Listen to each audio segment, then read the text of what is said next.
Hello friends, இன்றைக்கி நம்ம சக்கரை பூசணி பரங்கிக்காய் அப்படின்னு சொல்லுவாங்க. அந்த சக்கரை பூசணி பொரியல் பண்ண போகிறோம். சின்ன சின்னதாக கட் பண்ணி அலசி எடுத்து வச்சுருக்கோம். இப்போ பாருங்கள், கொஞ்சம் வெங்காயம், பெரிய வெங்காயம் தான் கொஞ்சம் கட் பண்ணி வச்சுருக்கேன். வரமிளகாய் 2 பிச்சு வச்சுருக்கோம். கொஞ்சம் கடுகு உளுந்தம் பருப்பு. இப்போ தாளிக்க ஆயில் கொஞ்சம் விட்டுக்குவோம். இப்போ இந்த சக்கரை பூசணி அவ்வளோ டேஸ்ட்டாக அவ்வளோ சூப்பராக இருக்கும். நாங்கள் சின்ன பிள்ளைங்களில் எங்கள் வீட்டிலலாம் அந்த குப்பை மேட்டுகள்லையே போட்டு விட்ருப்பாங்க. அது பார்த்திங்கன்னா அப்படி பெரிய பெரிய பூசணிக்காயாக காய்க்கும். எங்கள் தாத்தா அவங்களாம் பறிச்சுட்டு போய் மொத்தமாக விற்பாங்க. இங்கே பாருங்கள், எண்ணெய் காஞ்சிருச்சு. இப்போ கடுகு உளுந்தம் பருப்பை போட்டுக்குவோம்.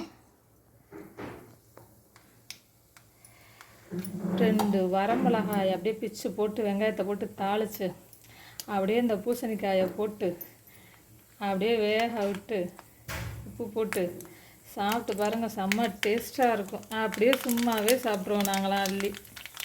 இப்போ கடுகு பொரிஞ்சிருச்சு. கொஞ்சம் மிளகாய் போட்டுக்கலாம்.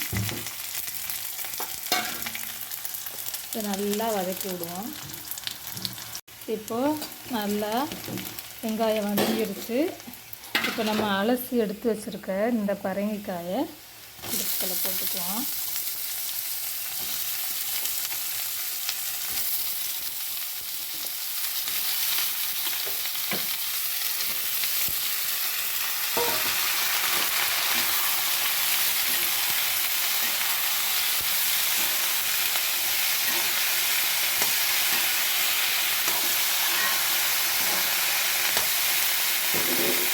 இப்போ நம்மளோட தேவைக்கு கொஞ்சமாக உப்பு போட்டுக்கலாம்.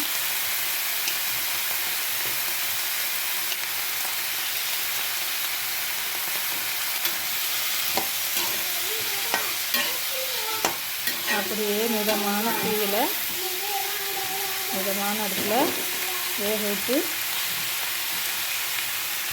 எடுத்து காட்டுறேன் பாருங்கள் ஃப்ரெண்ட்ஸ். நம்ம வாங்க ஃப்ரெண்ட்ஸ், நம்ம பரங்கிக்காய் நல்லா வெந்துருச்சு பாருங்கள். சூப்பராக இருக்கும் ஃப்ரெண்ட்ஸ், வச்சு சாப்பிட்றதுக்கு. எடுத்து கிண்ணத்தில் வச்சு குழந்தைங்களுக்கு கொடுத்து பாருங்கள், அவ்வளவு விரும்பி சாப்பிடுவாங்க ஃப்ரெண்ட்ஸ். நம்மளோட சேனல் மதுரை பாண்டிச்செல்வி சேனலை லைக் பண்ணுங்கள், ஷேர் பண்ணுங்கள், சப்ஸ்கிரைப் பண்ணுங்கள். Thank you friends.